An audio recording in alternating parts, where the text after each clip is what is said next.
Alors je m'appelle Arthur Perrault, j'ai 29 ans. Je suis installé sur la commune de Sainte-Soline en EARL avec mes parents. Donc on est 3 associés. On a 220 chèvres de race alpine et 170 hectares. L'irrigation est indispensable sur notre exploitation pour la production des fourrages. Donc là on peut voir de la luzerne qui est produite sur notre exploitation, qui est la base de l'alimentation de notre troupeau. Je me suis installé en 2019. Depuis, on a eu quelques baisses de volume avec la future réserve. On essaye toujours d'utiliser au mieux notre volume pour que ça soit le plus efficace possible. Donc essayer d'arroser la luzerne au mieux, du blé, de l'orge, du blé dur et du maïs. Mais la réserve va nous permettre de sécuriser l'irrigation, va nous permettre de sécuriser nos fourrages, de sécuriser nos cultures. Ça sécurise notre revenu et on sécurise l'exploitation.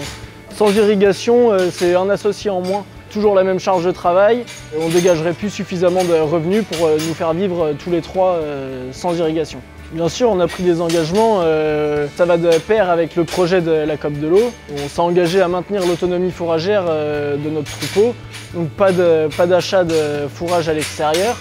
Aujourd'hui, on produit tout notre fourrage sur place.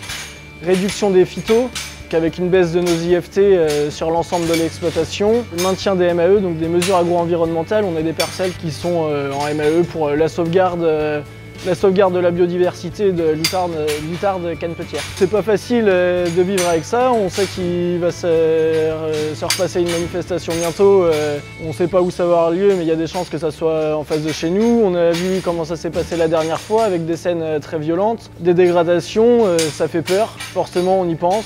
Mais on aimerait bien qu'il n'y ait pas de débordement, pas de dégradation. C'est du stress en plus, il faut essayer de réfléchir à ce qui pourrait être fait comme dégradation et mettre en place des choses pour les éviter. Après, forcément, les cultures qui sont en place dans les champs, on ne peut pas les mettre à l'abri.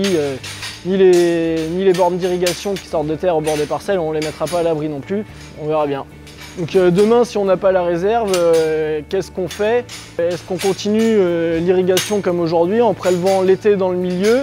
Ou est-ce qu'on part sur ce modèle agricole avec des réserves de substitution? On fait évoluer nos pratiques agricoles et le milieu s'en trouvera bénéficiaire. On espère que ça se passera, que le projet aboutira et qu'on aura de l'eau dans la réserve en 2024.